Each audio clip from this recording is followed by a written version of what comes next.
They had stopped believing anything could change. After years of surgeries, specialists flown in from 3 continents, and unanswered prayers, silence became the only world their son truly knew.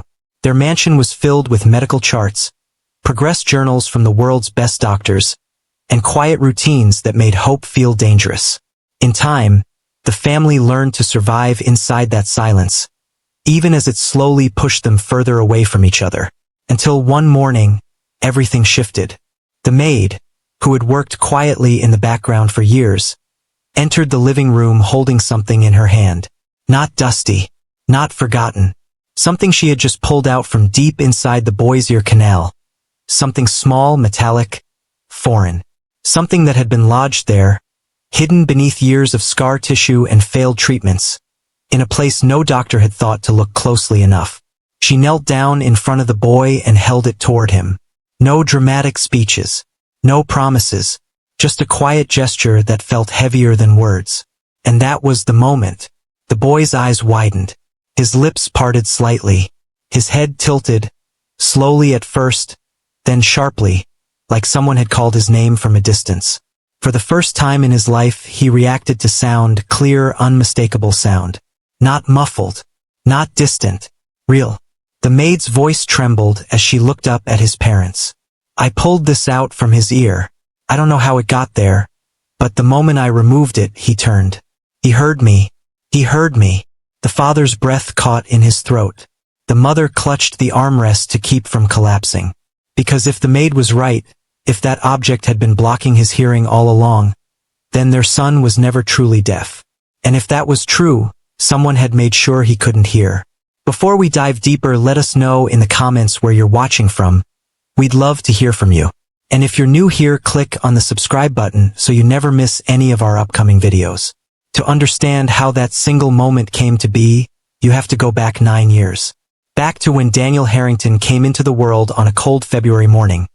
The only child of Richard and Eleanor Harrington, born 3 weeks early but healthy and screaming with impressive lung capacity.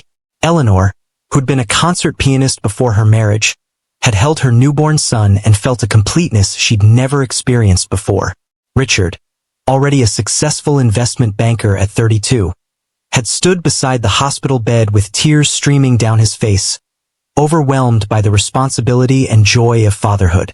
They'd taken Daniel home to their estate in Connecticut, a sprawling property with 8 bedrooms and grounds that seemed to stretch forever. The nursery had been decorated in soft blues and whites, filled with toys and books and a sound system that played gentle classical music. Eleanor had been particular about that sound system, believing that exposing infants to music from birth helped with cognitive development and language acquisition. She'd played Mozart and Beethoven and Chopin for Daniel every day, watching his tiny face for reactions, for any sign that he was processing the melodies floating through his room. For the first few months, everything seemed normal. Daniel was a content baby, sleeping reasonably well, eating eagerly, meeting all the typical developmental milestones. He smiled at 6 weeks. He started tracking objects with his eyes. He reached for toys and gradually developed better motor control. Eleanor documented everything in a baby book, noting each small achievement with the devotion of a first-time mother who wanted to remember every detail. But as Daniel approached 6 months old, Eleanor started noticing things that troubled her. Small things at first, easy to dismiss as paranoia or the anxiety that often accompanied new motherhood.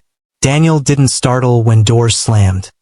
He didn't turn toward her voice when she spoke to him from outside his line of sight. When she played music in his nursery, he showed no reaction, no swaying or movement that might indicate he was hearing it. Eleanor mentioned these observations to Richard, who suggested they not worry prematurely. Babies developed at different rates. Maybe Daniel was just very focused, very calm by nature. But Eleanor couldn't shake the growing certainty that something was wrong.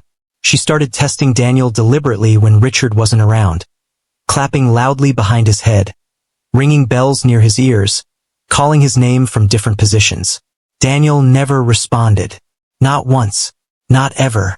The pediatrician visits during this period noted no concerns. Dr. Wilson, their family doctor, examined Daniel at his 6-month checkup and pronounced him perfectly healthy. Eleanor had mentioned her worries about his hearing, and Dr. Wilson had done a cursory test, making sounds and observing Daniel's reactions. "He seems fine, Mrs. Harrington," Dr. Wilson had assured her with the confidence of someone who'd examined thousands of babies. "Some infants just don't react as dramatically to sounds as others. Give it a few more months." Eleanor had wanted to believe him, wanted to trust the expert opinion, but the doubt continued growing in her mind like a shadow spreading across a sunny room. By the time Daniel was 9 months old, Eleanor knew with absolute certainty that her son couldn't hear. She'd tested him too many times in too many ways to believe otherwise. But more than that, she'd noticed his behavior was different from other babies she saw at parent groups and playdates. Other infants turned toward sounds instinctively. They reacted to their parents' voices, to music, to sudden noises. Daniel did none of these things. He was developing well in other ways, sitting up, starting to crawl, showing curiosity about his environment. But he existed in a bubble of silence that Eleanor found heartbreaking to witness. She pushed for more comprehensive testing, and finally, just after Daniel's first birthday, they got their answer. The audiologist performed a complete hearing evaluation using specialized equipment designed for infants. The results were devastating and definitive. Daniel had profound bilateral sensorineural hearing loss. Both ears. Complete deafness. The audiologist explained that this meant the problem was in Daniel's inner ear or auditory nerve, that sound wasn't being converted to electrical signals his brain could process. They couldn't say why this had happened. There was no family history of hearing loss. No illness or infection that might have caused damage. No obvious genetic markers they could identify. Daniel had simply been born deaf or had become deaf in his first few months of life. Either way, the prognosis was clear.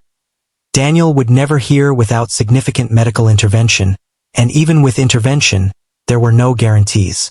Richard took the news like a body blow, his face going pale as the audiologist explained the implications. No speech development without intensive therapy. Likely need for sign language as primary communication. Possible candidacy for cochlear implants, but those came with their own complications and limitations. Their son would face challenges throughout his life, barriers that no amount of money could completely eliminate. Eleanor had cried through the entire appointment, and then had cried for 3 days straight after, mourning the future she'd imagined for her son. The one where he'd hear her play piano and develop a love for music, where he'd speak his first words and tell her about his day and experience the world in all its auditory richness. That future was gone, replaced by something harder and more uncertain. But Eleanor and Richard weren't the type to simply accept defeat. If Daniel couldn't hear, they'd find a way to fix it. They'd use every resource at their disposal, leverage every connection, pursue every possible treatment until something worked. Within weeks, they'd assembled a team of specialists. The best pediatric audiologists, otolaryngologists, and neurologists money could hire. They flew to consultations in Boston, New York, Los Angeles, even traveling to specialists in London and Switzerland. Each expert examined Daniel thoroughly, reviewed his test results, and ultimately came to the same conclusion.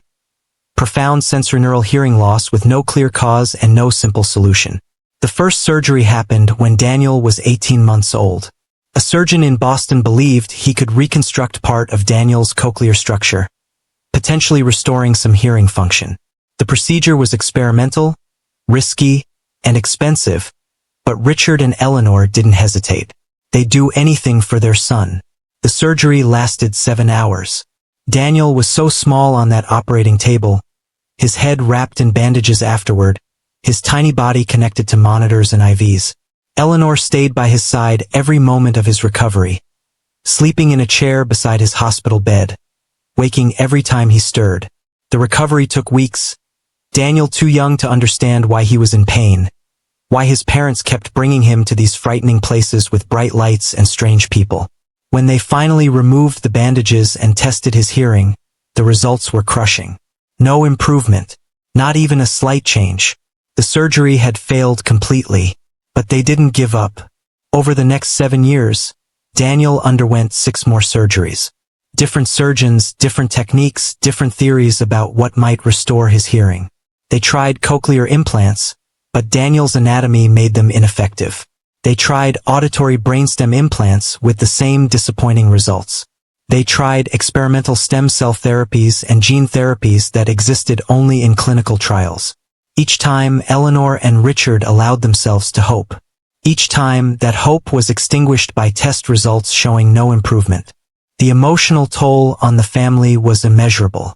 Richard threw himself into his work, climbing the corporate ladder until he became CEO of Harrington Pharmaceuticals, perhaps thinking that more success and more money might somehow translate to better outcomes for his son.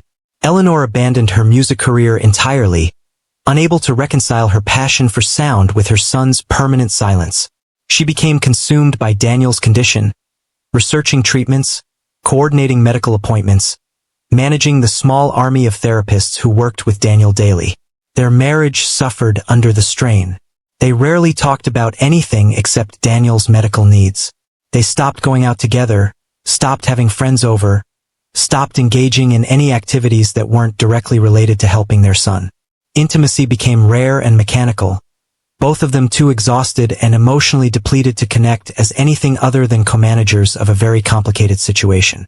By the time Daniel was 7, they were sleeping in separate bedrooms, their marriage reduced to a business partnership focused on a shared project that never seemed to make progress. Daniel himself grew into a bright, perceptive child who communicated primarily through American Sign Language, which both Eleanor and Richard had learned along with him. He could read lips reasonably well and had started learning to vocalize with the help of speech therapists, though his words were often unclear since he couldn't hear himself speak. He attended a school for deaf children, where he had friends and seemed relatively happy, but Eleanor saw the frustration in his eyes sometimes. The moments when other children would react to sounds he couldn't hear, when he'd see people laughing at something auditory and couldn't participate, when the world reminded him in 1,000 small ways that he was different, isolated in his silence. It was around Daniel's 8th birthday that Maria Santos came into their lives. The Harringtons had gone through a succession of housekeepers over the years, women who'd lasted a few months before the demanding schedule and the family's intense focus on Daniel's medical needs drove them away. Maria was different from the start. She was 54 years old, originally from Guatemala, with grown children of her own and a grandmotherly warmth that seemed to fill whatever room she entered. She'd worked for wealthy families for 30 years, and nothing about the Harrington household intimidated her. When Eleanor had interviewed her and explained about Daniel's deafness and the complicated medical routine they maintained, Maria had simply nodded and said, "Every child deserves love and care, hearing or not. I can help your family, Mrs. Harrington. Let me try." There was something in her steady gaze, in the calm confidence of her voice, that made Eleanor want to believe her. So Maria was hired, starting 3 days a week to help with housekeeping and occasionally with Daniel when needed. Within a month, it became clear that Maria was exactly what the family needed, though none of them quite understood why. She brought a sense of normalcy to the house that had been missing for years. She didn't treat Daniel like a fragile medical patient. She treated him like a regular 9-year-old boy, enlisting his help with small tasks, teasing him gently, making him laugh with exaggerated facial expressions and playful gestures. Maria learned basic sign language within her first few weeks, enough to communicate simple things with Daniel, though she also talked to him constantly in Spanish and English, even knowing he couldn't hear her. "It's about respect," she'd explained to Eleanor when asked about it. "He's a person. People deserve to be spoken to, even if they can't hear the words. It maintains dignity." Daniel was drawn to Maria in ways he hadn't been to previous housekeepers. He'd follow her around the house, watching her work, helping when she'd let him. There was something about her presence that seemed to calm him, to make him feel safe in ways that even his parents sometimes couldn't manage anymore. Eleanor noticed this and felt grateful, though also a small pang of something like jealousy that this woman could reach her son so easily when she'd been trying so hard for so long. Maria had been working for the Harringtons for about 8 months when she started noticing things about Daniel that troubled her. Small things that didn't quite make sense, behaviors that seemed inconsistent with complete deafness. She'd been cleaning the kitchen one morning when she'd accidentally knocked a metal pot onto the tile floor. The clang had been deafening, echoing through the entire first floor. Maria had looked up immediately to see if Daniel, who'd been playing in the adjacent family room, had noticed the commotion. and for just a split second, she could have sworn she saw his shoulders tense, his body reacting to something before he'd continued playing as if nothing had happened. Maria had filed this observation away, not mentioning it to anyone because she wasn't sure what she'd seen. But she started paying closer attention after that, watching Daniel with the careful eye of someone who'd raised for children and helped raise countless grandchildren. There were other moments. Times when Daniel seemed to react to sounds in ways that didn't fit with complete deafness. A door slamming somewhere in the house would sometimes make him pause mid-movement, just for a fraction of a second. The vacuum cleaner running seemed to agitate him more than made sense if he couldn't hear it. And most tellingly, Daniel frequently rubbed at his left ear with an expression of discomfort, something Maria noticed happened more often on days when there were loud noises in the house. She'd raised these observations tentatively with Eleanor one afternoon, mentioning that sometimes Daniel seemed bothered by his left ear specifically. Eleanor had explained that deaf children sometimes develop tactile sensitivities, that maybe Daniel was feeling vibrations or pressure changes that bothered him. It was a reasonable explanation, and Maria had accepted it at the time. But the observations continued accumulating in her mind, small pieces of a puzzle that didn't quite fit together in the way everyone assumed they should. About 10 months after Maria had started working for the family, on an ordinary Tuesday morning in late October, everything changed. Eleanor had left early for a doctor's appointment of her own, something she'd been putting off for months. Richard was already at his office for a full day of meetings. Maria arrived at 7 as usual, let herself in through the kitchen door, and began her normal routine. Daniel was awake already, sitting at the kitchen table eating the breakfast Eleanor had left for him, dressed in his school uniform. He smiled when he saw Maria and signed good morning. Maria signed back and then asked if he'd finished his breakfast. Daniel nodded and signed that his ear hurt. Maria's attention sharpened immediately. She knelt beside his chair and signed asking which ear. Daniel pointed to his left ear, the same one she'd noticed him favoring for months. He made a face indicating discomfort and rubbed at it with more intensity than usual. Maria made a decision in that moment, one that would alter the course of this family's life forever. She was going to look at that ear closely, more closely than she'd ever looked before. She took Daniel by the hand and led him upstairs to his bathroom where the lighting was better. She had him sit on the closed toilet seat and tilted his head to give her the best view of his left ear canal. At first, she saw nothing unusual, just the normal pink interior of a healthy ear. But something made her keep looking, made her grab the small flashlight from the medicine cabinet and angle it directly into his ear while she peered closer. And there, deep in the ear canal, partially obscured by earwax and tissue, she saw something that made her heart stop. Something metallic. Something small and deliberately shaped. Something that absolutely did not belong inside a child's ear. Maria's hands started trembling. She pulled back and looked at Daniel's trusting face, his expression curious about why she was studying his ear so intently. She signed to him that she thought there was something in his ear that might be making it hurt, and she was going to try to remove it. Daniel nodded, trusting her completely, and Maria felt the weight of that trust like a physical thing pressing on her chest. She went to the medicine cabinet and found a pair of fine-tipped tweezers, the kind meant for removing splinters. She sterilized them carefully with rubbing alcohol, her mind racing through possibilities. How had something gotten into Daniel's ear? How long had it been there? And most importantly, what would happen when she removed it? Maria positioned Daniel carefully in the best light and took a steadying breath. She told herself to go slowly, to be gentle, to stop immediately if she met too much resistance or if Daniel showed signs of pain. Then she carefully inserted the tweezers into his ear canal, angling toward the metallic object she'd glimpsed. The first attempt didn't work. She couldn't quite reach it and she didn't want to push too deep. She adjusted the angle and tried again. This time, she felt the tweezers make contact with something solid. Her heart hammering in her chest, Maria began to pull, slowly and steadily, maintaining consistent pressure. She felt resistance, felt the object shifting against tissue and wax that had accumulated around it. Daniel whimpered slightly but stayed remarkably still, somehow understanding that this was important, that Maria was trying to help him. And then suddenly it came free. The object slid out of Daniel's ear canal and into the light, gripped between the tips of Maria's tweezers. She held it up and stared at it, trying to understand what she was seeing. It was small, maybe half an inch long, cylindrical, made of what looked like metal or hard plastic. It was covered in dark earwax and dried blood, but she could see tiny perforations along its sides, holes that seemed deliberately designed. This wasn't something that had accidentally gotten into Daniel's ear. This was manufactured, intentional, placed there for a reason. But Maria didn't have time to process the implications of that realization, because Daniel was doing something that made her forget everything else. He had turned his head sharply toward the bathroom door, his eyes wide with confusion. His whole body had gone rigid like an animal sensing danger.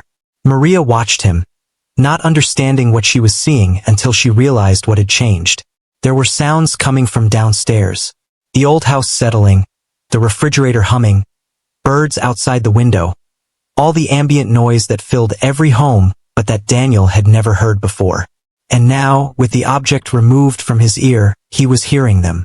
For the first time in his conscious memory, Daniel Harrington could hear. Maria whispered his name, barely audible even to her own ears. Daniel! And Daniel's head snapped toward her so fast she actually flinched. His eyes locked onto her face with an intensity that was almost frightening. His expression cycling through confusion to wonder to something that looked like fear. He opened his mouth but no words came out.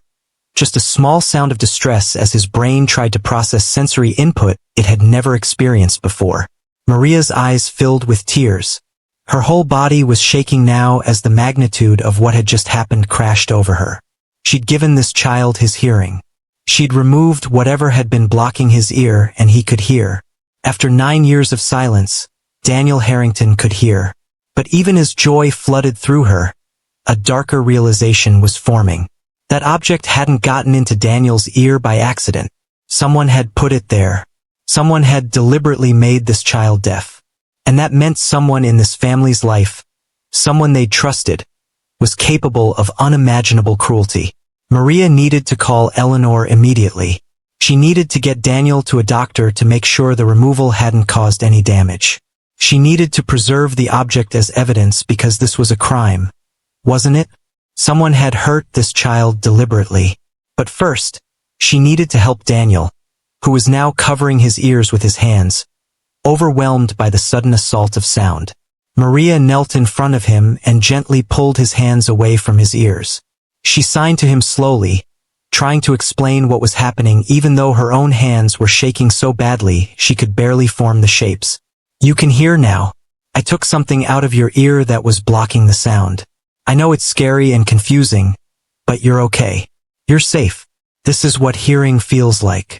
Daniel stared at her, his young face struggling to comprehend. Then, in a voice that was rough and uncertain because he'd rarely used it, he spoke. Maria.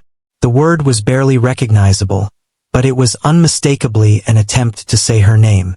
Maria burst into sobs, pulling Daniel into a tight embrace while he clung to her, both of them overwhelmed by what had just happened. Eleanor arrived home 20 minutes later to find Maria sitting on the bathroom floor with Daniel, both of them tear-stained and shaken. Maria looked up as Eleanor appeared in the doorway, and the expression on her face made Eleanor's blood run cold. Mrs. Harrington, Maria's voice was trembling. Something has happened. Something important. Eleanor's mind immediately went to injury or illness. All the maternal fears that lived perpetually close to the surface. Is Daniel okay? What's wrong? Maria stood slowly, still holding Daniel's hand. He's okay. Better than okay. But Mrs. Harrington, I found something in his ear. Something that shouldn't have been there. And when I removed it, she paused, seeming unable to find words adequate for what she needed to say. When I removed it, he started hearing. Really hearing. He can hear us right now. Eleanor stared at her, not comprehending. What? What are you talking about? Daniel is deaf. He's profoundly deaf. We've had him tested dozens of times. Maria held out her other hand, showing Eleanor the small metallic object resting in her palm. This was lodged deep in his left ear canal. I pulled it out about half an hour ago. And Mrs. Harrington, the moment I removed it, he turned toward sounds. He responded when I said his name. He can hear. Eleanor felt the room tilt around her. She gripped the doorframe to steady herself, her eyes moving from Maria's face to the object in her hand to Daniel, who was watching her with that same overwhelmed expression. "That's not possible," Eleanor whispered. But even as she said it, she was testing it. She clapped her hands once, sharply. Daniel's head turned toward the sound. She clapped again. Again his head followed. Eleanor's legs gave out beneath her and she sank to the bathroom floor, her whole body trembling with shock. Maria knelt beside her, still holding the object. "Mrs. Harrington, you need to look at this. Really look at it. This isn't something that accidentally got into his ear. This is manufactured. Designed. Someone put this in Daniel's ear deliberately. Someone made him deaf on purpose." The words penetrated Eleanor's shock slowly, and when they finally registered, rage unlike anything she'd ever felt before flooded through her. Someone had done this. Someone had stolen 9 years of her son's life, 9 years of her life, had put them through hell and let them believe it was just cruel fate when actually it had been deliberate harm. Eleanor's voice came out raw and broken. Who? Who would do this? Who could have done this? Maria shook her head helplessly. "I don't know. But this happened years ago, probably when he was very young. Whoever did it has been watching your family suffer all this time and said nothing." Eleanor pulled out her phone with shaking hands and called Richard. He answered on the second ring, his voice professional and clipped. "Eleanor, I'm about to go into a meeting. Can this wait?" Eleanor's voice was barely recognizable. "No, can't wait. You need to come home right now. Something's happened with Daniel." The shift in Richard's tone was immediate, all business persona dropping away. "What happened? Is he hurt?" Eleanor was crying now, unable to hold it together any longer. "Just come home, please. I can't explain this over the phone." Richard said something to someone in the background, then spoke into the phone again. "I'm leaving now. I'll be there in 30 minutes. Those 30 minutes felt like hours. Eleanor sat with Daniel, testing his hearing over and over, unable to fully believe what she was witnessing. She spoke his name and he responded. She made sounds from positions where he couldn't see her and he turned toward them every single time. Her son, her beautiful boy who'd lived in silence for 9 years, could hear. The joy of that realization kept colliding with the horror of understanding that it had been stolen from him deliberately. When Richard finally burst through the front door, Eleanor met him in the foyer. She didn't say anything, just led him upstairs to where Daniel was sitting on his bed with Maria nearby. Richard looked confused and worried, his eyes scanning Daniel for signs of injury. "What's going on?" "Eleanor, you're scaring me." Eleanor's voice was steady now, though her hands were still shaking. "Watch." She walked to the far side of Daniel's room and clapped her hands. Daniel immediately turned toward the sound. Richard frowned, not understanding the significance. Eleanor clapped again from a different position. Again Daniel's head followed. "Richard," Eleanor said quietly. "He can hear us." Daniel can hear. Richard's face went through several expressions in rapid succession. Confusion, disbelief, comprehension, and then shock so profound he actually stumbled backward. "That's not... We've had him tested. He's deaf. Profoundly deaf. This doesn't make sense." Maria stepped forward, holding out the metallic object. "Mr. Harrington, I found this in Daniel's ear this morning. It was lodged deep in the canal. The moment I removed it, he started responding to sounds. I don't know what this object is, but it was blocking his hearing. And sir, this isn't something that got there by accident. Someone put this in your son's ear deliberately." Richard took the object from Maria with trembling hands, holding it up to examine it in the light from Daniel's window. His analytical mind was trying to process what he was seeing, trying to make sense of something that defied everything they'd been told for 9 years. Someone did this on purpose? Someone made Daniel deaf. His voice was rising now, rage starting to overtake shock. Who? Who had access to him? Who would do something like this? Eleanor shook her head, tears streaming down her face. "I don't know. But Richard, we need to call the police. We need to get Daniel to a doctor to make sure he's okay. We need to figure out what this object is and where it came from. Because whoever did this is out there somewhere, and they need to face consequences for what they've done to our family. If you're still watching at this point, drop a comment with, "I'm still here." Let's see who's truly following this shocking story. The rest of that day passed in a blur of phone calls and appointments. They rushed Daniel to Dr. Morrison, the pediatric otolaryngologist who'd been treating him for years. Dr. Morrison's reaction to their story was initially skeptical, the kind of professional doubt that came from years of dealing with desperate parents who sometimes saw improvements that weren't really there. But when he examined Daniel and conducted hearing tests, his skepticism transformed into stunned amazement. Daniel's hearing was essentially normal. There was some minor threshold elevation in the left ear, likely from irritation and minor damage caused by the object's presence, but his auditory system was completely functional. Dr. Morrison examined the object under magnification and confirmed what Maria had suspected. This was manufactured, precisely machined from what looked like medical-grade titanium. The perforations along its length were designed to allow fluid drainage while blocking sound transmission. This was sophisticated, not something a layperson could create. Someone with medical knowledge had designed this specifically to cause hearing loss without causing obvious symptoms that would lead to immediate discovery. Dr. Morrison's hands were shaking as he looked up at Richard and Eleanor. "I don't know how to tell you this, but your son was never naturally deaf. This object has been blocking his ear canal, probably since he was an infant. It's positioned perfectly to prevent sound waves from reaching his eardrum while allowing just enough drainage that it didn't cause chronic infections that would have prompted more invasive examination. Whoever placed this knew exactly what they were doing." Richard's voice was deadly quiet. How did every specialist who examined Daniel over 9 years miss this? How did no one detect it? Dr. Morrison looked genuinely pained. "Because we were looking in the wrong place. The audiological tests clearly indicated hearing loss, so we focused our examinations and imaging on the inner ear structures, the cochlea, the auditory nerve, the neurological pathways. The external ear canal was examined, but only superficially because the symptoms suggested sensorineural rather than conductive hearing loss. This object was positioned deep enough and covered by enough natural cerumen and tissue that it wasn't obviously visible during routine examinations. And once the initial diagnosis was established, it created a framework that influenced how every subsequent examination was conducted. We were all looking for confirmation of the existing diagnosis, not challenging it.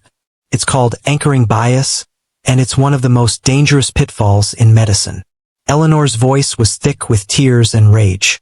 "So you're telling us that our son suffered for 9 years, that we put him through 7 unnecessary surgeries, that we spent millions of dollars and exhausted ourselves trying to fix something that could have been resolved by simply looking more carefully at his ear canal?"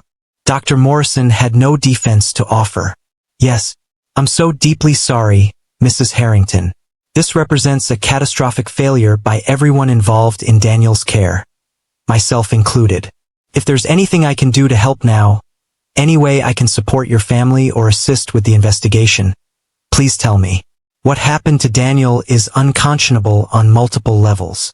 They left Dr. Morrison's office with documentation of Daniel's examination and photographs of the object, evidence they'd need for the police report Eleanor insisted on filing immediately.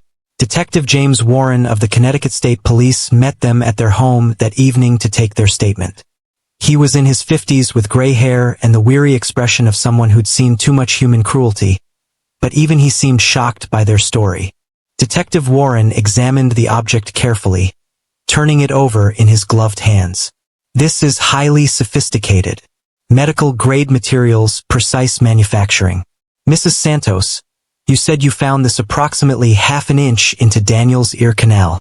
Maria nodded. "Maybe a little deeper. It took me several attempts to reach it with the tweezers." Detective Warren made notes. "And when was Daniel's hearing loss first diagnosed?" Richard consulted the medical records they'd brought. "When he was 13 months old. But we'd noticed signs that something was wrong starting around 6 months. The detective's expression grew grimmer. "So we're looking at someone who had access to Daniel when he was less than a year old, possibly as young as a few months. Mr. and Mrs. Harrington, I need you to make a list of everyone who had significant access to Daniel during that time period. Family members, medical professionals, caregivers, anyone who was alone with him long enough to have done this. Over the next 3 hours, Richard and Eleanor compiled a list that was frighteningly long. Daniel's first pediatrician and the nurses who'd worked with him. The nanny they'd employed from the time Daniel was 3 months old until he was about 15 months old. Family members who'd visited regularly, Eleanor's parents and sister, Richard's brother and his wife. Friends who'd come over with their own infants for playdates. Even contractors who'd done renovation work on the house during Daniel's first year. The scope of people who'd had opportunity was overwhelming. Detective Warren took the list and the object, promising to send it to the state crime lab for analysis. I need to be honest with you, he said as he prepared to leave. Cases like this are incredibly difficult to investigate and even harder to prosecute. The crime occurred years ago with no witnesses. Physical evidence is limited to this object, which may or may not yield useful information. And establishing motive is going to be nearly impossible unless we can identify a suspect with a clear reason to harm your son. But I promise you we will pursue every lead. Someone who would do this to a child needs to be held accountable. After the detective left, the house fell into a heavy silence. Daniel had been put to bed, exhausted from the overwhelming day and from processing a sensory input he'd never experienced before. Eleanor and Richard sat in the living room, unable to look at each other, each drowning in their own guilt and rage. Finally, Richard spoke. How did we not know? How did we live with him for 9 years and not realize that someone had deliberately hurt him? Eleanor's voice was hollow. Because we trusted the experts. We believed the doctors when they told us he had sensorineural hearing loss. We accepted their explanations and stopped questioning. We stopped looking closely because we thought the answers had already been found. Richard stood abruptly and walked to the window, staring out at the darkened grounds. Someone in our lives did this. Someone we know, someone we trusted enough to let them near our son. And they've been watching us suffer all these years without saying anything. What kind of monster does that?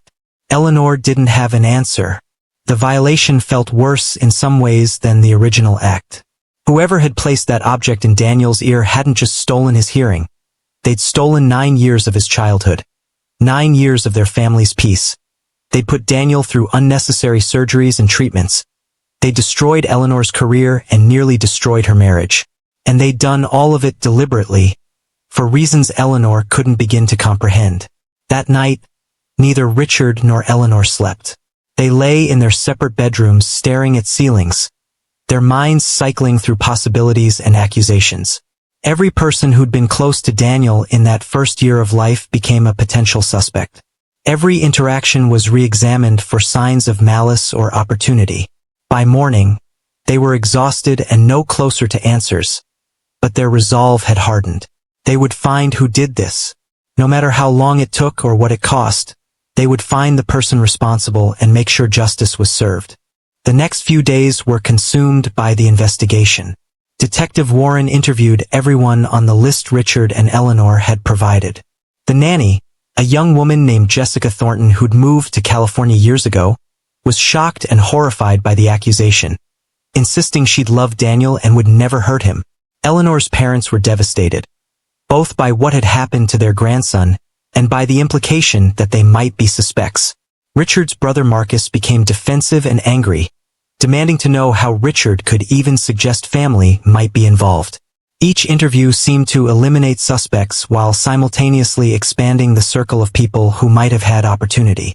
The crime lab analysis of the object provided new information that was both helpful and disturbing. The titanium alloy used in its construction was consistent with medical devices manufactured in the early 2000s.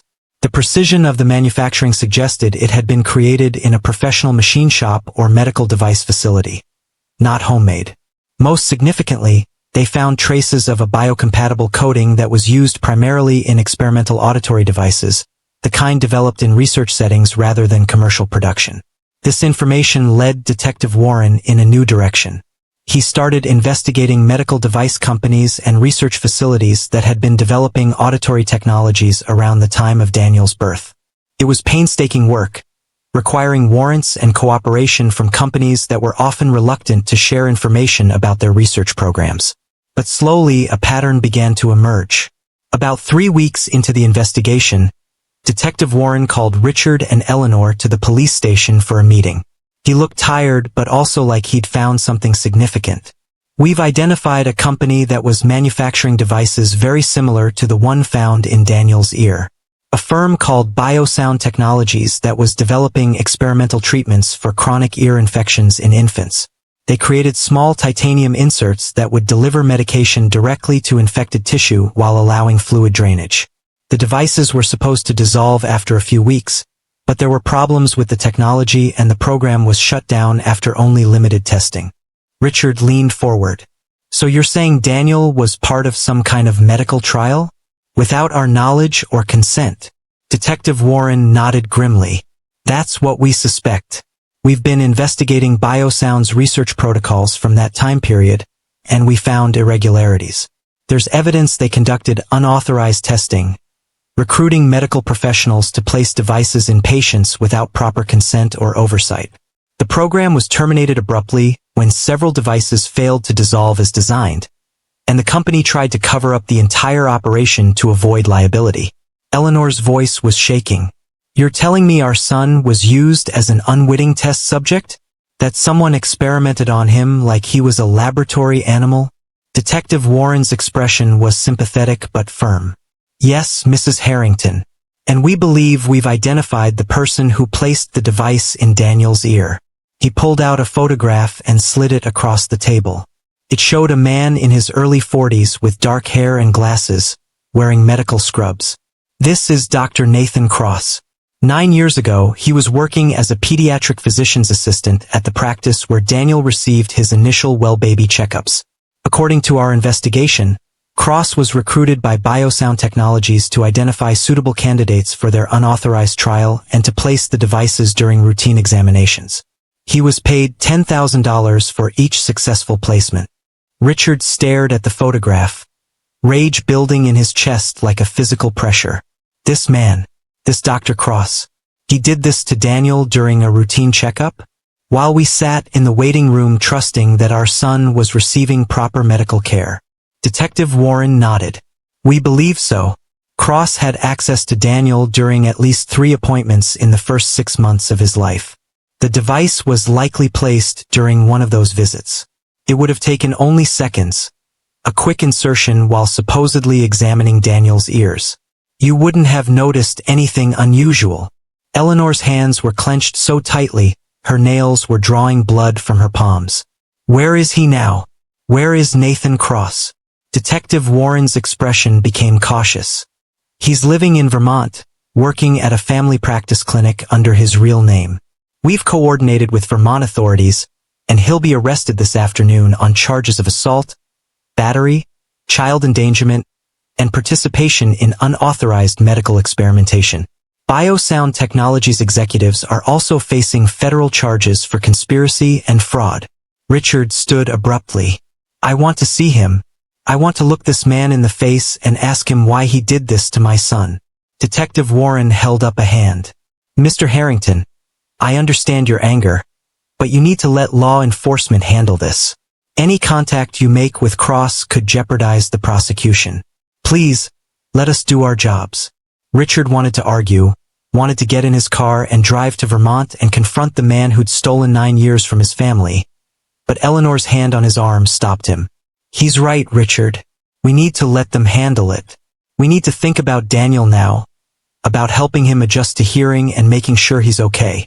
Richard slowly sat back down, his body vibrating with suppressed rage. "Fine, but I want to know everything.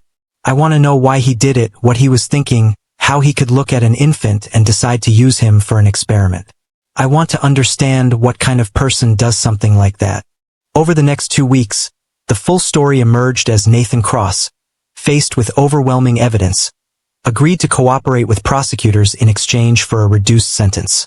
The picture he painted was one of corporate greed, scientific ambition, and ethical compromise that had destroyed multiple lives.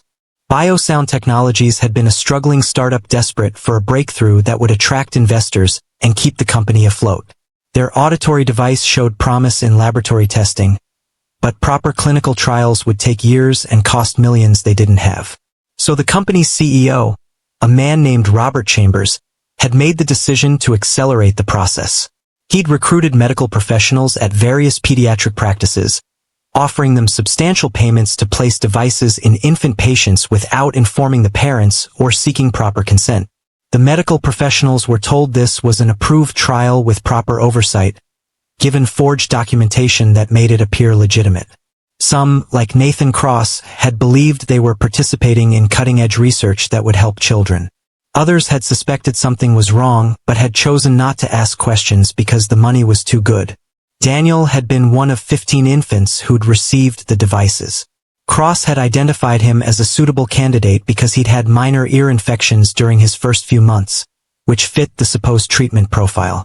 During a routine 6-month checkup, while Eleanor had been distracted filling out paperwork and Richard had been at work, Cross had placed the device in Daniel's left ear canal. It had taken less than 30 seconds. Daniel had cried, but babies cried during examinations all the time. No one had suspected anything was wrong. The device was supposed to dissolve after 2 weeks, leaving no trace. But the technology had been flawed. Some devices dissolved properly. Others didn't. Some partially dissolved, and some, like Daniel's, had remained completely intact, lodging themselves deeper into the ear canal, where they caused exactly the effect biosound had been trying to avoid: complete hearing blockage. When the company had realized their devices were failing, when reports had started coming in of children with hearing problems, they'd made another unconscionable choice. Instead of coming forward and ensuring all the children were treated, they tried to cover it up. They destroyed records, paid off the medical professionals to stay quiet, and dissolved the company under a cloud of manufactured bankruptcy. Some of the affected children had been identified and treated quickly when their hearing loss had been noticed and investigated. But others, like Daniel, had fallen through the cracks. The devices had been positioned in ways that made them difficult to detect during standard examinations. And once a diagnosis of sensorineural hearing loss had been established, no one had looked for a physical blockage because the symptoms didn't suggest one. Nathan Cross had known about Daniel's hearing loss. He'd seen the diagnosis in medical records when Eleanor had brought Daniel back to the practice for follow-up visits. And he'd said nothing. He'd watched a family suffer, watched a child grow up deaf, and had stayed silent because he was terrified of the consequences of admitting what he'd done. When Detective Warren shared all of this with Richard and Eleanor, sitting in their living room with Maria present as well, Eleanor had broken down completely. 9 years of their lives had been stolen because of corporate greed and one man's cowardice.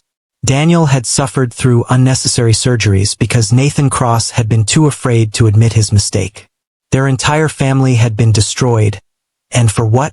So a failing startup could try to cut corners and save money? Richard's reaction was colder, more controlled, but somehow more frightening. I want him to pay for this. I want everyone involved to face the maximum possible consequences. And I want the world to know what Biosound Technologies did, what Nathan Cross did. I want them exposed so thoroughly that no one ever forgets. Detective Warren nodded. The district attorney is pursuing this aggressively. Cross will likely face 5 to 10 years in prison, possibly more. The Biosound executives are looking at federal charges that could mean decades behind bars. And there will be civil liability, significant financial damages that you can pursue. Richard's voice was flat. Money doesn't give us back 9 years. But I'll take everything they have anyway, because maybe it'll prevent them from ever doing this to another family. The criminal case moved forward over the following months with the methodical slowness of the justice system. Nathan Cross pleaded guilty to multiple charges including assault, battery, child endangerment, and participation in unauthorized medical experimentation. At his sentencing hearing, he made a statement that Richard and Eleanor attended to hear in person. Cross looked older than his photograph, his face haggard with guilt or fear or both. I want to say to the Harrington family that I'm deeply sorry for what I did to Daniel. I thought I was participating in legitimate research that would help children. I know now that I should have questioned the protocols more carefully, should have insisted on seeing proper documentation and consent forms. My failure to do so, and my cowardice in not coming forward when I learned about Daniel's hearing loss, caused immeasurable suffering. I have to live with that for the rest of my life. I hope someday Daniel and his parents can find it in their hearts to forgive me, though I know I don't deserve forgiveness. Eleanor had sat through this statement with tears streaming down her face. Not tears of sympathy but of rage that this man thought a simple apology could address what he'd done. Richard had remained stone-faced. His jaw clenched so tightly Eleanor worried he might actually attack Cross right there in the courtroom. But they'd stayed silent, letting the judge deliver the sentence. 8 years in prison with eligibility for parole after 5. It wasn't enough. Could never be enough. But it was something. Robert Chambers, the CEO of Biosound Technologies, received a 15-year federal sentence for conspiracy, fraud, and multiple counts related to unauthorized medical experimentation. Several other company executives received sentences ranging from 3 to 10 years. The civil lawsuit Richard and Eleanor filed resulted in a settlement of $45 million, money that would ensure Daniel's future needs were covered and provide some measure of compensation for what had been stolen. But more important to Eleanor than the money or the prison sentences was the public exposure. The case received extensive media coverage, forcing conversations about medical research ethics, corporate accountability, and the vulnerability of patients who trusted medical professionals to act in their best interests. New legislation was introduced requiring stricter oversight of clinical trials involving children. Medical boards implemented additional training on examining patients for foreign objects before diagnosing hearing loss. It was small comfort, but at least some good would come from their nightmare. Through all of this legal and media chaos, Daniel was adjusting to his new reality with remarkable resilience. The first few weeks of hearing had been overwhelming for him, every sound new and sometimes frightening. But children's brains are remarkably plastic, and Daniel's was quickly learning to process auditory information. He worked with speech therapists daily, learning to modulate his own voice, to pronounce words correctly by hearing rather than just by feeling his throat. His progress was extraordinary. Within 3 months, he was speaking in full sentences with only minor articulation issues. Within 6 months, most people couldn't tell he'd ever had hearing difficulties. He still preferred to sign in addition to speaking, and his therapists encouraged this, saying bilingualism in any form was beneficial for cognitive development. Daniel also became fascinated by sound in ways that reminded Eleanor of her own passion for music. He wanted to understand why different materials made different sounds, why voices varied, why music could convey emotion. One afternoon, about 4 months after Maria had removed the device, Eleanor found Daniel sitting at her piano, carefully pressing keys and listening to the tones with an expression of wonder. "Mama," he said, his voice still carrying traces of the unusual cadence that marked him as someone still learning to hear himself speak. "Can you teach me to play?" Eleanor's heart swelled with an emotion so powerful she could barely contain it. This moment, this simple request that any parent might receive from any child, was something she'd thought impossible. She sat beside him on the piano bench and placed his hands on the keys, showing him how to position his fingers, how to press gently for soft sounds or firmly for louder ones. They spent the next hour together, Eleanor teaching Daniel the basics while he absorbed everything with the intense focus he brought to new experiences. When Richard came home and found them at the piano together, his wife and son making music side by side, he had to turn away to compose himself before joining them. That evening, after Daniel was asleep, Richard and Eleanor sat together in the living room, something they'd started doing regularly again as they worked to rebuild their marriage. The separate bedrooms had been abandoned. The emotional distance had slowly closed. They were relearning how to be partners rather than just co-managers of a crisis. "I've been thinking about something," Richard said quietly, "about how we move forward from this. The investigation is basically over. Cross and the others are in prison. We have the settlement. Justice has been served, as much as it ever can be. But Eleanor, I'm still so angry. Some days I wake up and the first thing I think about is what was stolen from us, and the rage is overwhelming." Eleanor reached for his hand. "I know. I feel it too. But Richard, we can't let that anger define the rest of our lives. Daniel is thriving. He can hear, he's learning, he's happy. If we spend the next 10 years consumed by rage over what was taken, we'll miss what we have now. We'll let Nathan Cross and Robert Chambers steal even more from us. Richard was quiet for a long moment. So what do we do? How do we let go of something like this? Eleanor's voice was thoughtful. I don't think we let go entirely. What happened will always be part of our story. Part of who we are. But maybe we can hold it differently. Maybe we can choose to focus on gratitude for what we've regained instead of anger over what was lost. It's not about forgetting or forgiving. It's about not letting the past poison our present. Richard nodded slowly. That's going to take work. I'm not naturally inclined toward gratitude when I've been wronged. Eleanor smiled slightly. I know. Neither am I. But for Daniel's sake, and for ours, I think we have to try. Over the following year, they did try.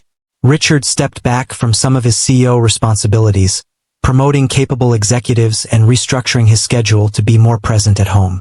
He still worked hard, still cared about the company, but it was no longer the consuming focus of his entire existence.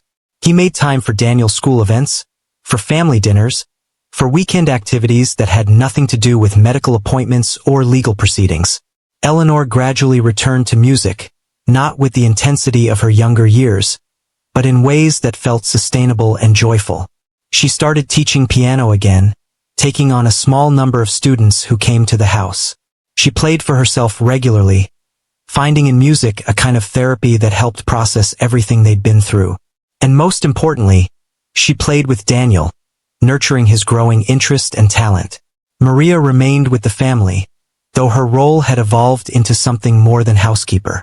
She was family now, joining them for holidays and celebrations, her steady presence a reminder of the moment that had changed everything. Richard and Eleanor had set up a substantial trust fund for Maria, ensuring she'd never have to worry about money again, though Maria had protested that she didn't need anything except to see Daniel happy. You gave us our son back, Eleanor had told her firmly. You paid attention when everyone else had stopped looking. Let us do this for you. Please. Maria had finally accepted, tears in her eyes, and had continued coming to the house 3 days a week, not because she needed the work, but because the Harringtons were her family and she couldn't imagine not being part of Daniel's life.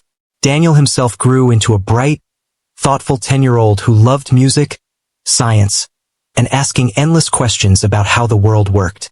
He knew his story, knew what had been done to him and why, but it didn't define him the way Richard and Eleanor had feared it might. He occasionally had nightmares about doctors and medical procedures, trauma that would probably require therapy as he got older. But mostly he was just Daniel, a kid who could hear and who took that gift seriously, paying attention to sounds the way someone who'd once lived in silence never quite takes for granted. One Saturday afternoon, about 18 months after Maria's discovery, the family went to the park together, something that had become a regular tradition. Daniel played on the playground equipment with the unselfconscious joy of childhood, while Richard and Eleanor sat on a nearby bench watching him. Maria had come along too, sitting on a separate bench knitting while keeping a grandmother's watchful eye on Daniel's activities. At one point, Daniel ran back to where his parents were sitting, flushed and excited. Did you hear that bird, Mama? The one with the really high song. What kind is it? Eleanor smiled. I'm not sure, sweetheart. Maybe we can look it up when we get home. Daniel nodded enthusiastically and ran back to play, already calling out to another child about the bird he'd heard. Richard watched him go, then turned to Eleanor. Do you remember the day we got his first diagnosis? When the audiologist told us Daniel was profoundly deaf and would never hear without intervention. Eleanor nodded, the memory still painful even after all this time. I remember thinking our lives were over, that everything we'd planned and hoped for was gone. Richard's voice was thick with emotion. I thought the same thing. I thought we'd lost our son in some fundamental way, that he'd always be apart from us, separated by silence we couldn't cross. And now look at him, arguing with another kid about what kind of bird they heard, running around and laughing and experiencing the world in all its noisy, chaotic glory. We got him back, Eleanor. Against all odds, we actually got him back. Eleanor leaned her head on Richard's shoulder, watching their son play. We did. Not the way we expected, not through any of the expensive treatments or surgeries we tried, but because Maria paid attention to something everyone else missed. Because she trusted her instincts and looked when everyone else had stopped looking. They sat in comfortable silence for a while, the autumn sun warm on their faces, the sound of children's laughter drifting across the playground. Finally, Eleanor spoke again. I've been thinking about what Daniel asked me last week. He wanted to know if I was angry at the person who hurt him. Richard turned to look at her. What did you tell him? Eleanor's expression was thoughtful. I told him the truth. That yes, I'm angry, and probably always will be on some level. But that I'm trying not to let that anger take up all the space in my heart. Because there's too much good in our lives now to waste it on hate. I told him that what matters most is that he's okay. That he can hear, that we're together as a family. Richard nodded slowly. That's a good answer. Better than I could have given. Eleanor smiled slightly. I'm working on it. Some days are easier than others. But Richard, I meant what I said. We can't let what was stolen define us more than what we still have. Daniel's childhood, his hearing, his future, those are all intact now. Damaged, yes, but intact. And we get to be part of his life going forward in ways we thought we'd lost. That has to be enough. As the afternoon wore on and the sun began to set, they gathered Daniel and Maria and headed home. Daniel chattered the entire car ride about everything he'd done at the park. Every sound he'd heard. Every detail of his afternoon. Eleanor and Richard listened. Really listened. Appreciating the simple miracle of hearing their son's voice telling them about his day. That evening, after dinner, Daniel asked Richard to read him a story before bed. Something he'd started requesting recently, wanting to hear his father's voice narrate the adventures in his favorite books. Richard settled into the chair beside Daniel's bed and began to read, his deep voice giving life to the characters and plot. Daniel listened with rapt attention, occasionally asking questions or making comments, fully engaged in the story in ways he never could have been when he'd relied solely on sign language and visual information. When the story ended, Richard closed the book and looked at his son, who was fighting to keep his eyes open, exhausted from the day's activities. Good night, Daniel. I love you. Daniel's response was slightly slurred with sleepiness but unmistakably clear. Love you too, Daddy. Thank you for reading to me. Richard's eyes filled with tears as he left the room, carefully closing the door behind him. Those simple words, thank you for reading to me, represented something he'd thought impossible for 9 years. The ability to share stories with his son through spoken word rather than just pictures and sign language. It was a small thing, a moment any parent might take for granted. But to Richard it felt like the greatest gift he'd ever received. He found Eleanor in their bedroom, already changed into pajamas and sitting propped up against pillows with a book. She looked up when he entered, and something in his expression made her set the book aside. Are you okay? Richard sat on the edge of the bed, his voice thick with emotion. Daniel thanked me for reading to him. Such a simple thing, but Eleanor, I never thought I'd hear him say words like that. I never thought I'd have these ordinary moments that every other parent has. And now we do. We have the second chance that we didn't earn and don't deserve but somehow received anyway. Eleanor reached for his hand. We do deserve it. After everything we've been through, after fighting so hard for Daniel even when it seemed hopeless, we deserve this. And Daniel deserves it most of all. Richard nodded, unable to speak for a moment. When he finally found his voice again, it was to say something he'd been thinking about for weeks.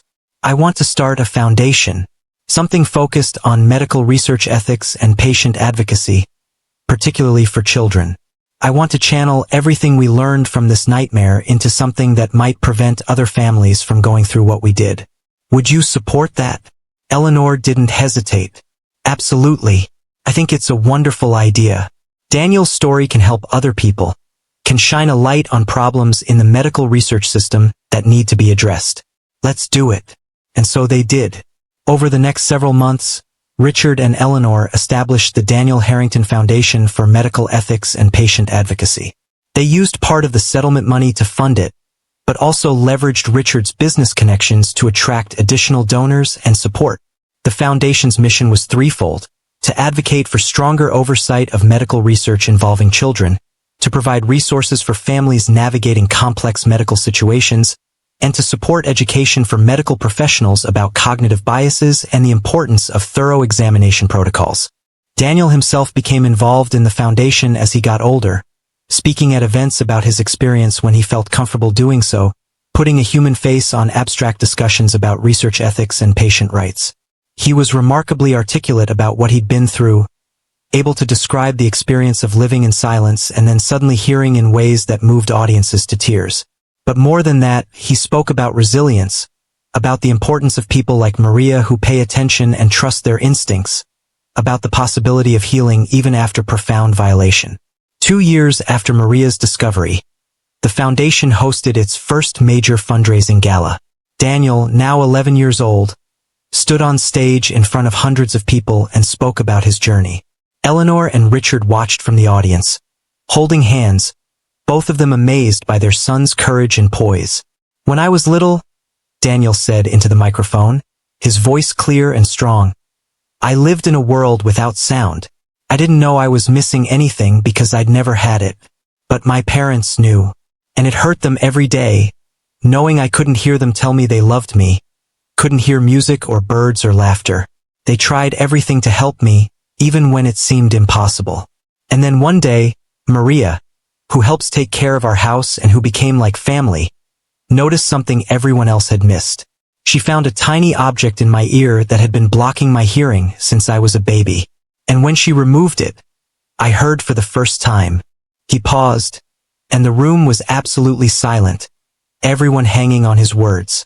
"I learned later that someone had put that object there on purpose, that I'd been used in a medical experiment without my parents knowing. And I'm not gonna lie, that was really hard to understand. It still is sometimes. But here's what I've learned: bad things happen. Really bad things that aren't fair and that hurt people who don't deserve it. But how we respond to those bad things, that's what matters.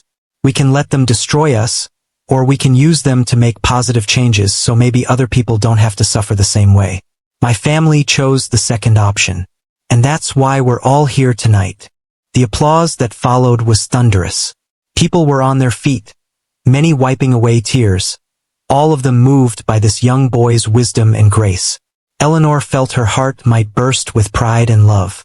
This was her son, her beautiful, brave, resilient son who'd been through hell and emerged with his humanity intact, with his ability to care about others intact, with his hope for a better future intact. After the gala, as they drove home with Daniel asleep in the back seat, Eleanor turned to Richard. "We did okay, didn't we? Despite everything that happened, despite all our mistakes and failures along the way, we raised a pretty incredible kid." Richard glanced in the rearview mirror at Daniel's sleeping form. "We did, though I think he gets most of the credit for how he turned out. He's the one who had to endure all of it, who had to adapt to hearing after 9 years of silence, who had to process the knowledge that someone had hurt him deliberately. And he handled it with more grace than most adults could manage." Eleanor nodded. "He did. But Richard, we gave him the foundation for that. We never stopped fighting for him even when it seemed hopeless. We showed him that love means not giving up, even when the situation feels impossible. And I think that mattered. I think he learned resilience partly by watching us refuse to surrender." Richard considered this. "Maybe. Or maybe he's just naturally amazing and we're lucky to be his parents." Eleanor laughed softly. "Maybe both can be true." 3 years after Maria's discovery, life had found a rhythm that felt sustainable and even joyful most days. Daniel was thriving in school, his academic performance excellent and his social life healthy. He'd made close friends, developed hobbies, and was learning to play piano with the kind of dedication that suggested he'd inherited Eleanor's musical talent, along with her passion for sound.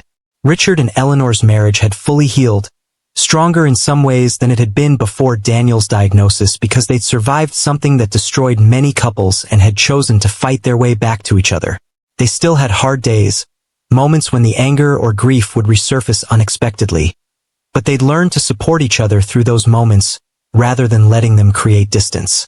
Maria continued to be part of their lives, no longer working as a housekeeper, but simply as a beloved member of the family who came over regularly for dinners and celebrations.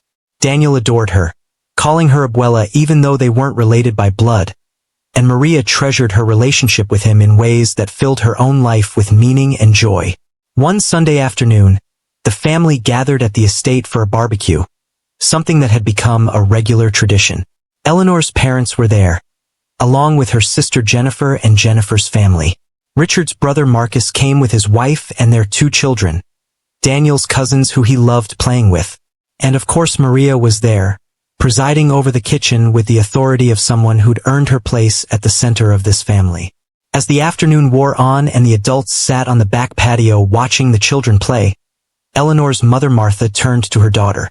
"Eleanor, I want you to know how proud I am of you and Richard, of how you handled everything that happened, how you fought for Daniel, how you've turned something so terrible into something positive with the foundation. But mostly I'm proud of how you've healed as a family. I know there were times when I worried you wouldn't make it through." Eleanor squeezed her mother's hand. "There were times when I worried about that too. Times when I thought Richard and I were too broken to fix, when the grief and anger were too much to overcome. But we had Daniel to fight for. And eventually we realized we had each other to fight for too. That made all the difference." Martha nodded, her eyes misting over. "I wish I'd noticed something was wrong sooner. I held Daniel dozens of times when he was a baby. I should have seen that he couldn't hear." Eleanor's voice was firm. "Mom, you can't blame yourself. None of us saw it. Medical professionals who examined him closely didn't see it. The object was hidden, and we were all looking in the wrong places. The only person to blame is Nathan Cross and the people at Biosound who put him up to it." They sat in comfortable silence for a while, watching Daniel play tag with his cousins, his laughter ringing out clear and joyful across the lawn. Finally, Eleanor spoke again. "You know what the strangest part is? Sometimes I almost feel grateful for what happened. Not grateful that Daniel suffered, never that, but grateful for what it taught us about resilience and paying attention and not taking anything for granted. Every time I hear Daniel's voice, even when he's arguing with me or complaining about homework, I feel this surge of joy because I remember what it was like when I thought I'd never hear him speak. It makes me appreciate ordinary moments in ways I never would have otherwise." Martha smiled. "That's growth. That's choosing to find meaning in suffering instead of letting it make you bitter. Your father and I have watched you transform over these past few years, watched you become stronger and more compassionate. That's not nothing, Eleanor. That's real healing." As the sun began to set and the party wound down, Richard found Daniel sitting by himself on a bench near the garden, looking thoughtful. He sat down beside his son. "What are you thinking about, buddy?" Daniel was quiet for a moment. "I was thinking about how different my life would be if Maria hadn't looked in my ear that day, if she just ignored it when I said it hurt, or if she'd told me to tell you about it later instead of looking herself. I'd still be deaf. I wouldn't know how to play piano or know what birds sound like or be able to hear you and Mama tell me you love me." Richard's throat tightened. "That's true. Maria changed everything that day." Daniel nodded slowly. "I think about her a lot, about how she was just doing her job, cleaning and taking care of things, and she noticed something nobody else noticed. Not doctors or specialists or anyone with all that medical training. Just Maria, because she paid attention and cared enough to look close." Richard heard the lesson in his son's words and recognized wisdom beyond his years. "You're right. Sometimes the most important things come from the simplest acts. Maria didn't do anything complicated or sophisticated.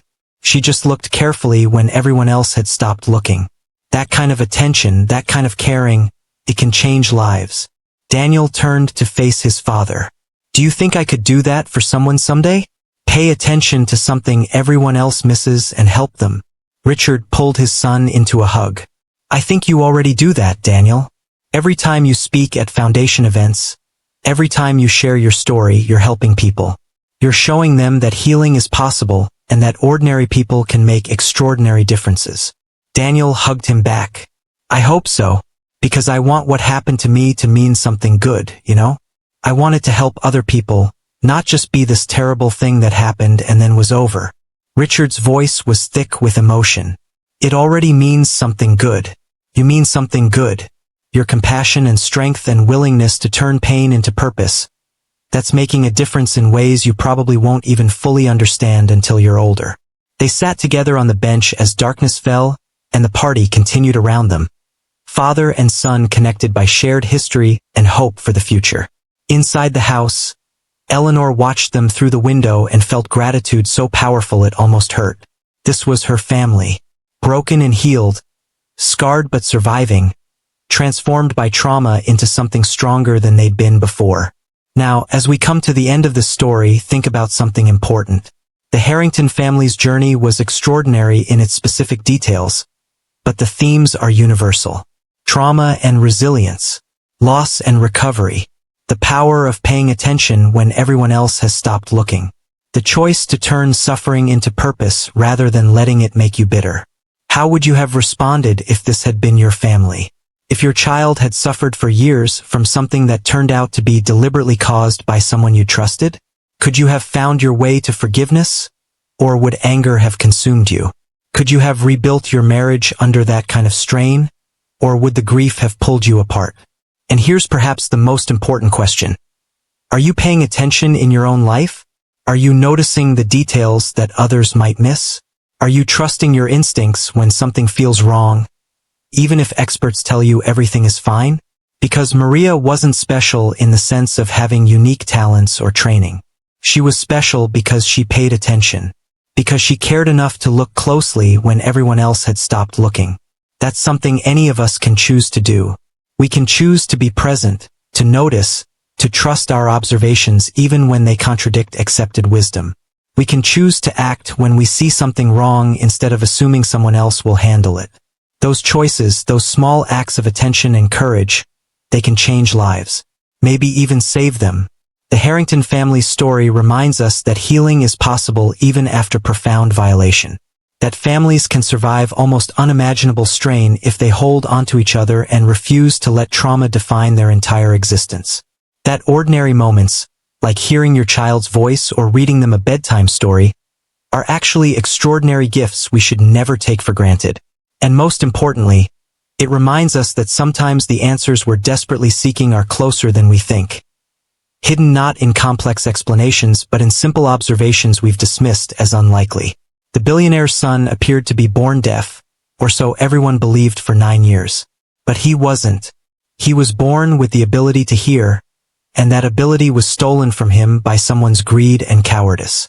For 9 years, he lived in silence while his family exhausted themselves searching for answers that were literally hiding in plain sight, lodged in his ear canal where every specialist who examined him had looked but none had truly seen. Until a housekeeper with no medical training trusted her instincts and looked more carefully than anyone else had bothered to look.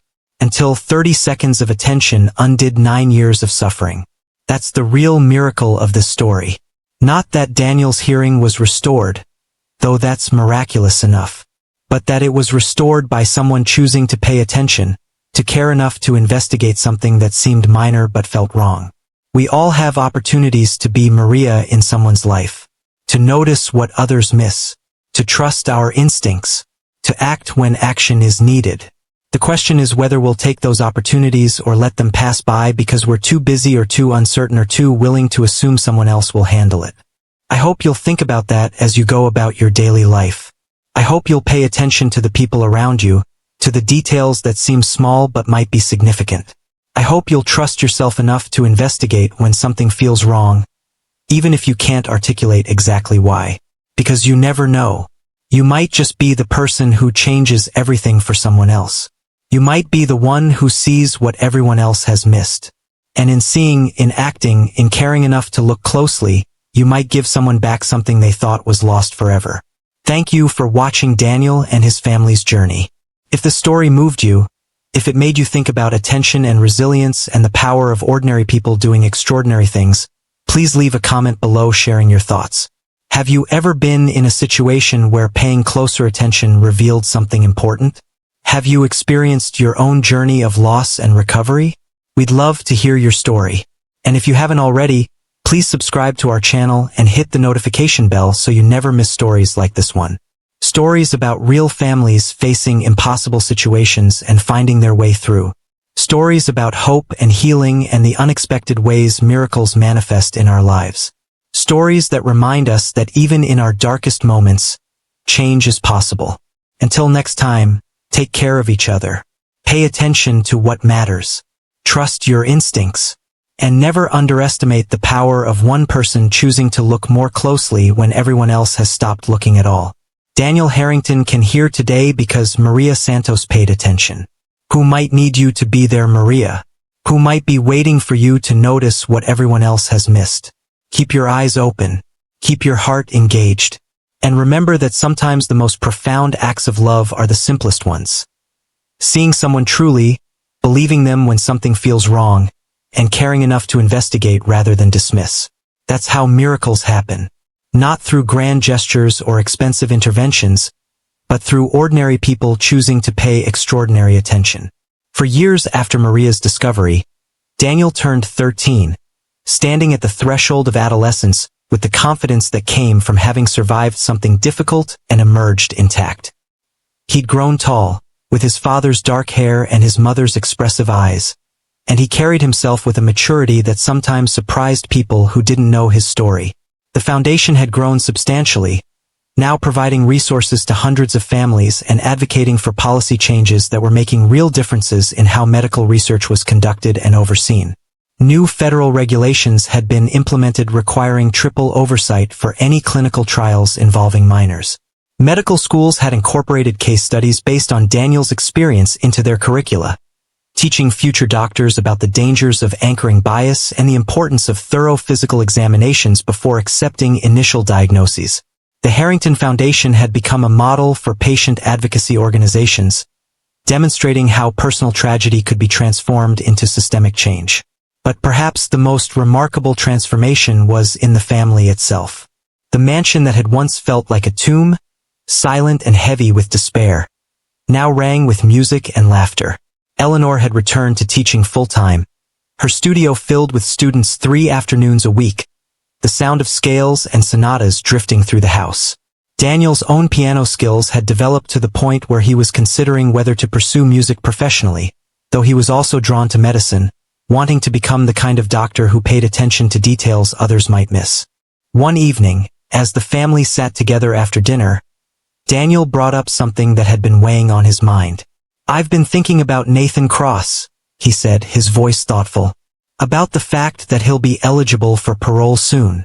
Richard's expression tightened slightly, though not with the rage that would have consumed him years ago. "I know. The parole board will make their decision next month." Daniel looked at his parents carefully. "What do you want to happen? Do you want him to stay in prison? Or are you okay with him being released?" It was Eleanor who answered first. "Honestly, part of me wants him to serve every single day of his sentence. What he did to you, to us, was unforgivable. But another part of me recognizes that keeping him in prison doesn't give us anything back. It doesn't restore the years we lost. And Daniel, your father and I have worked hard to not let our anger at Nathan Cross define the rest of our lives." Richard nodded in agreement. "We submitted a victim impact statement that was honest about the harm he caused. We told the truth about what we went through. But we also made it clear that we've healed, that we've moved forward, that our lives are no longer controlled by what he did to us. Whatever the parole board decides, we'll accept it and continue with our lives." Daniel absorbed this, his young face serious. "I think I want to write him a letter, not to forgive him exactly, but to let him know that I'm okay. That what he did didn't destroy me. Is that weird?" Eleanor reached across the table to take her son's hand. "That's not weird at all. That's incredibly mature. But Daniel, you don't owe Nathan Cross anything. Not your forgiveness, not your reassurance, nothing. If you want to write to him for yourself, for your own healing, that's one thing. But please don't feel like you have to make him feel better about what he did." Daniel shook his head.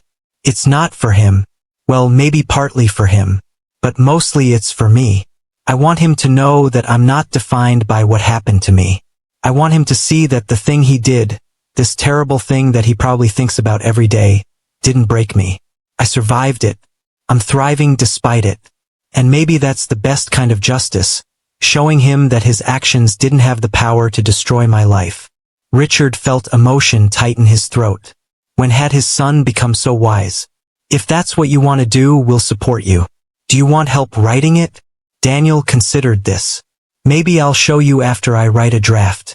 But I think I need to figure out what I want to say first. Over the next week, Daniel worked on his letter in private, writing and rewriting until he felt he'd captured what he wanted to express. When he finally showed it to his parents, Eleanor had to leave the room halfway through reading it, overwhelmed by the grace and maturity her 13-year-old son had demonstrated. The letter read, "Dear Dr. Cross, my name is Daniel Harrington. You probably remember me, though you knew me when I was a baby. You placed an experimental medical device in my ear that blocked my hearing for 9 years. I'm writing this letter not because I forgive you. I'm not there yet, and I'm not sure I ever will be, but because I want you to know something important. I'm okay. More than okay, actually. When Maria removed the device you put in my ear, I could suddenly hear for the first time in my conscious memory. It was scary and overwhelming at first, but I adapted. I learned to speak. I learned to play piano. I made friends. I'm doing well in school. I have a family that loves me and has fought for me every single day of my life. What you did to me was wrong. It stole 9 years that I can never get back. It put me through surgeries that were unnecessary and painful. It hurt my parents and nearly destroyed their marriage. Cost my family years of happiness and peace. Those are facts and they matter. But here's what else is true. You didn't break me. The thing you did, this terrible thing that you probably think about in prison, didn't destroy my life. I'm not bitter or angry or consumed by hatred. I'm just a kid who can hear now, who's learning and growing and building a life that has meaning and purpose. My family started a foundation to help other families and to make sure what happened to me doesn't happen to other kids. We've helped change laws and medical practices. We've turned something terrible into something that's making the world a little bit better. So I guess what I'm saying is this. You made a choice that hurt me badly. But I'm making choices too. I'm choosing to focus on what I have rather than what was taken. I'm choosing to use my experience to help others.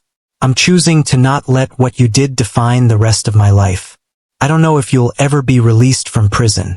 I don't know if you've truly changed or if you understand the full weight of what you did. But I want you to know that regardless of what happens to you, I'm going to be okay. I already am okay. And maybe that's the best kind of justice. Me living a full and happy life despite what you tried to take from me. Daniel Harrington. When Eleanor finished reading, she found Richard and Daniel sitting together on the back patio. She joined them, her eyes still wet with tears. Daniel, that letter is remarkable. You've expressed something profound about resilience and healing that most adults never figure out. I'm so proud of you. Daniel looked at his mother. Do you think I should send it? Eleanor glanced at Richard, and something passed between them. A silent communication built on years of partnership. Richard spoke. I think you should send it if it feels right to you. But Daniel, I want you to understand something. Nathan Cross doesn't deserve your grace or your wisdom. What you've written is beautiful, but you don't owe it to him. Daniel nodded. I know, but I think I owe it to myself. I've been carrying around these complicated feelings about him. Anger and sadness and confusion about why he did what he did. And writing this letter helped me process those feelings. Whether he reads it or responds or even cares, that's not really the point. The point is that I've said what I needed to say, and now I can let it go.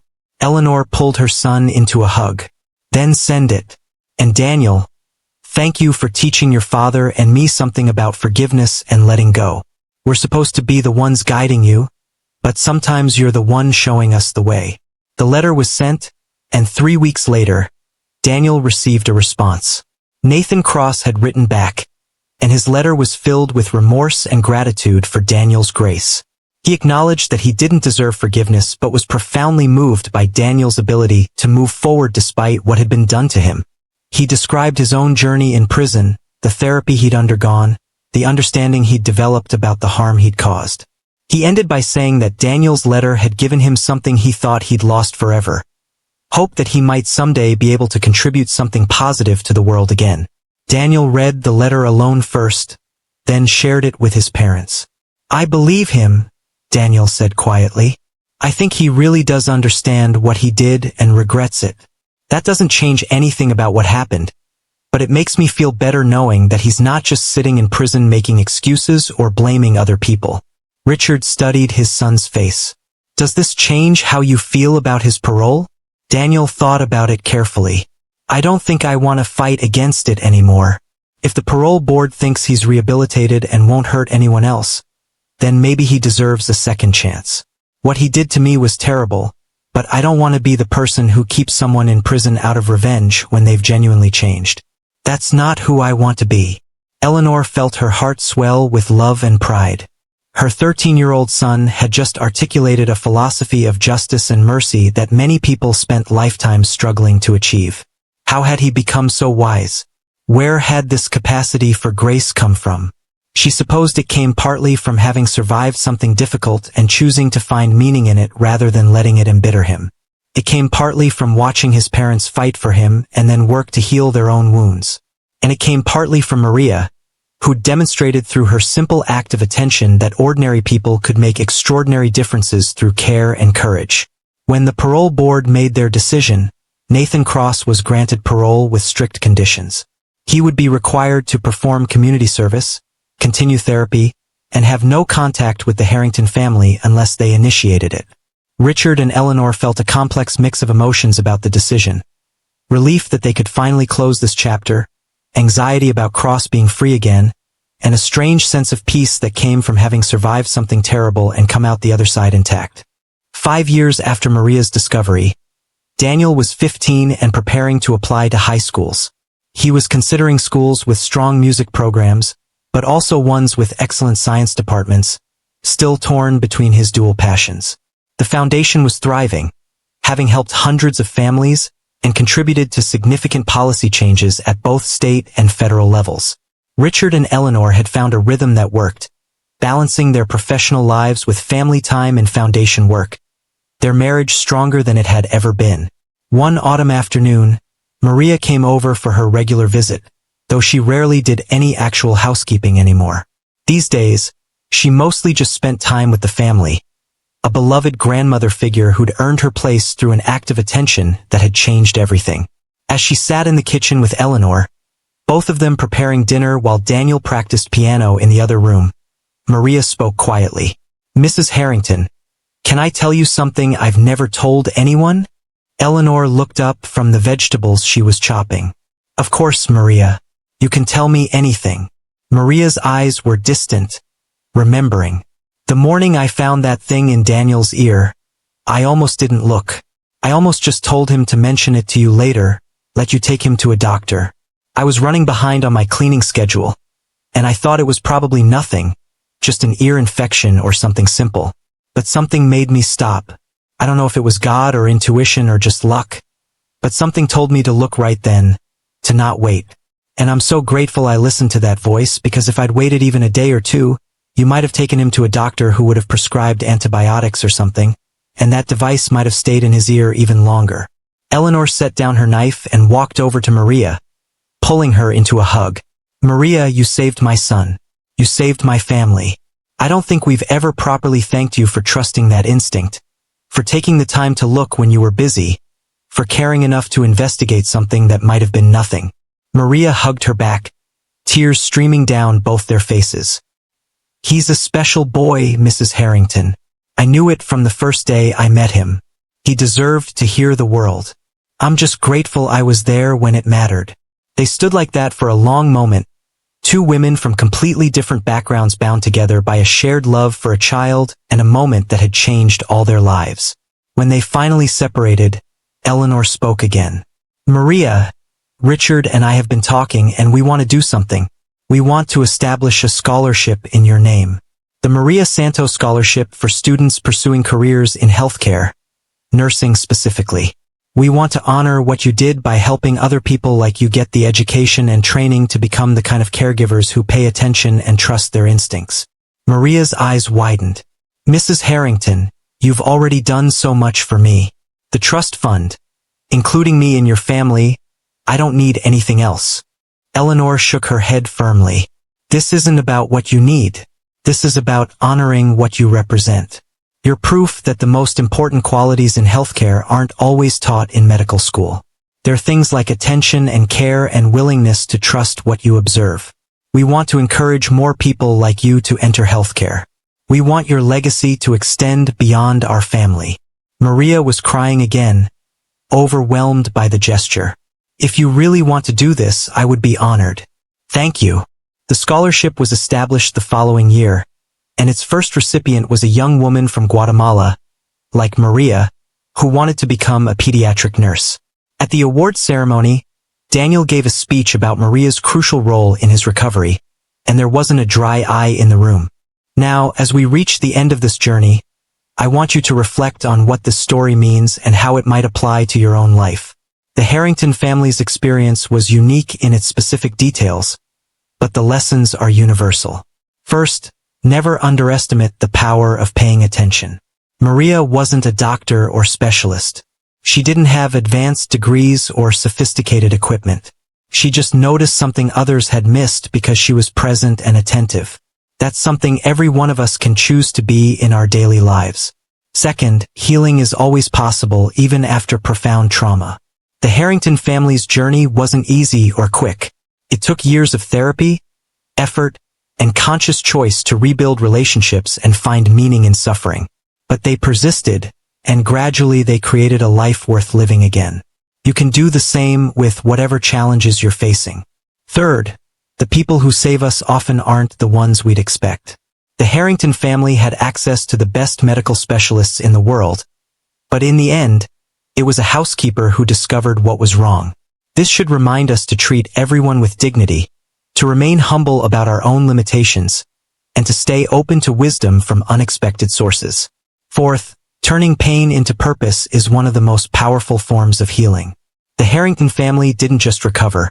They used their experience to help others, creating a foundation that has supported hundreds of families and advocated for systemic changes.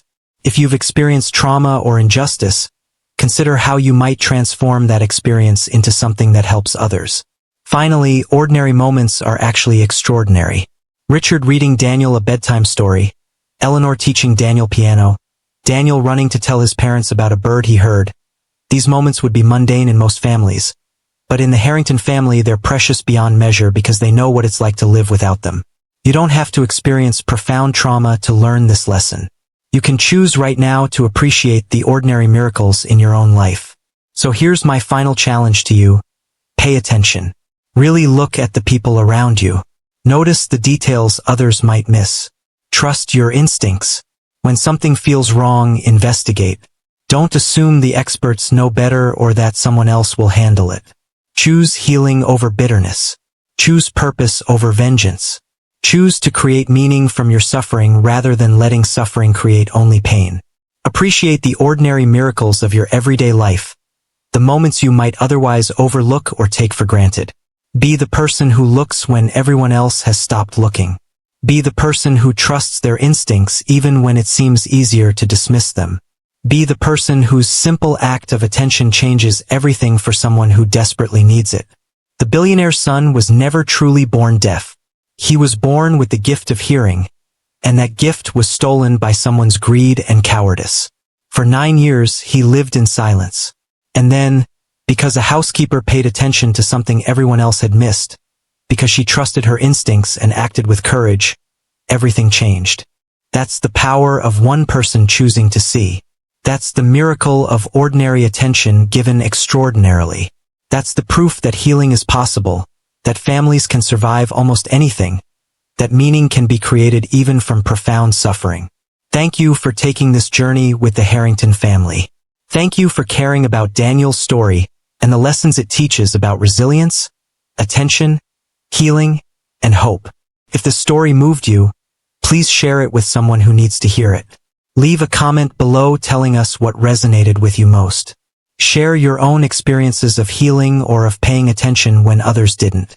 Tell us about a time when someone was your Maria, or when you were Maria for someone else. Let's build a community of people committed to paying attention, to trusting our instincts, to acting with courage when we see something wrong, to healing rather than harboring bitterness, to creating purpose from pain. Subscribe to our channel if you haven't already, and hit that notification bell so you never miss stories like this one.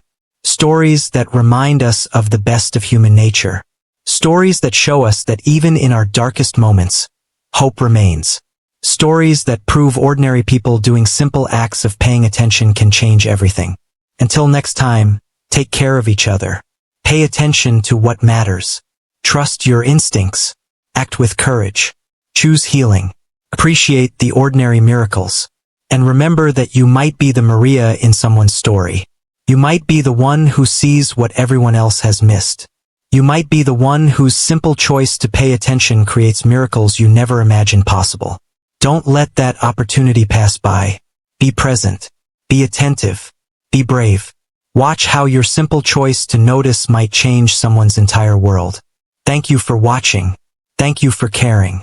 And thank you for whatever attention and courage you'll bring to your own life and the people around you because of what you've learned here today. That's the real legacy of Daniel's story.